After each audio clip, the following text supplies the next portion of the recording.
Hello, people of the internet. My name is George, the artist here at Leafy Games. My name is Preston. I am the programmer. We have a pretty big announcement today. We have entered the Steam Early Access program. You can click on the link below the video to take yourself to the store page and also view the community hub. So we know a lot of people have been asking for it, so we've finally decided to go ahead and do it. As for Beta 2, which is the update that is released today, we've added a new ship called the WD Destroyer. We've added some new rare space sector types. We've made some pretty significant changes to thrust as it involves the pilot. We've added ability for the captain to kick players and edit or remove the game's password while the game is running. We've added a new controls menu that allows you to rebind keys in-game.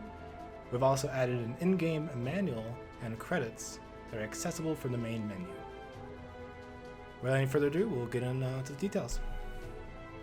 Beta 2 introduces a new starting ship. This is the WD Destroyer. It has a relatively uncommon layout compared to the rest of PULSAR's ships, with the bridge being near the rear. It is directly connected to the engineering room, which should enable some pretty unique responses that the crew can do and be able to quicker do stuff like restart the ship, handle engineering fires, and all sorts of stuff. We think it's going to be uniquely suited for combat roles, and we'll have some weaknesses in the sensors and cargo departments, meaning it has a relatively small amount of cargo space. It has a stronger hull than normal with a unique ship component, the WD Destroyer hull. It has a ton of armor, and it even has an attribute to boost its hull armor even further. It's also equipped with auto turrets. These are turrets that players cannot directly use, and they automatically lock onto the captain's targeted ship. It's somewhat inspired by the cramped quarters in a submarine.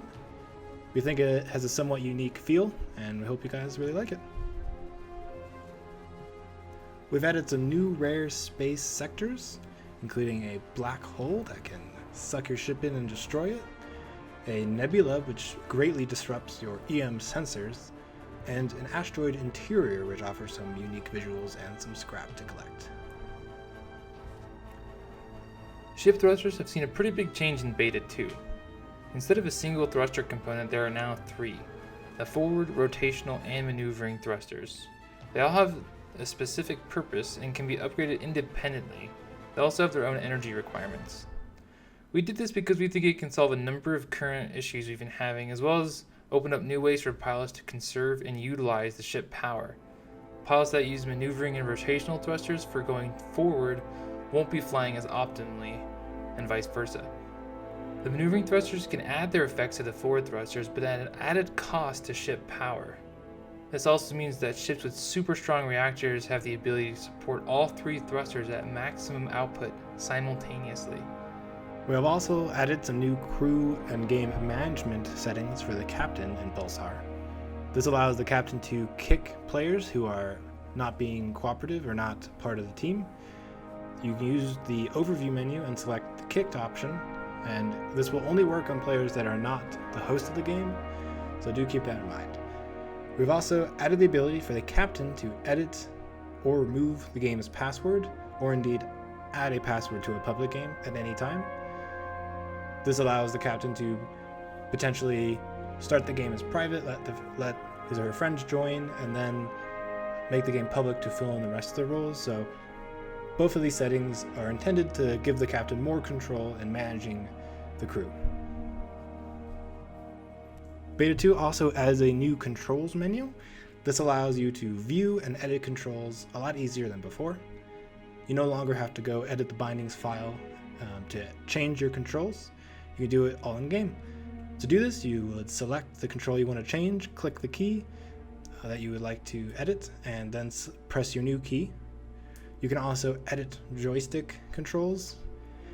We have a whole menu for this, including a way to visualize the various axes being moved. So to do this, you would select the axis you want to change, and then move the various axes on your controller.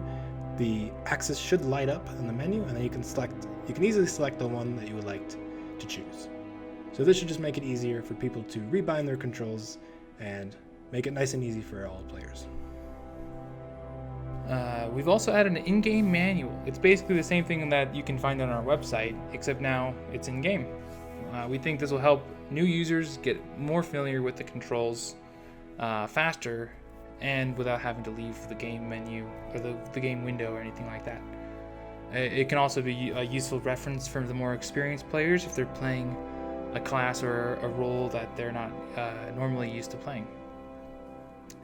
Along with that, we've added the credits for the game, so you can see all the Kickstarter backers, as well as some of the people we've worked with, including the musicians and sound designers. And yeah, it's a first version of the credits. I'm sure we're going to be adding and tweaking it as time goes on. Let us know if you find any issues, and we'll be sure to address them. So that about covers some of the bigger changes we've made.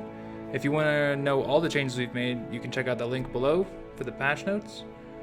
And as always, we're looking forward to any feedback you have, and we're really excited to move deeper into beta, and it's just the beginning of beta. It's going to be, we're really excited. Thanks for watching, everyone. Have a good one. Bye. Bye, guys.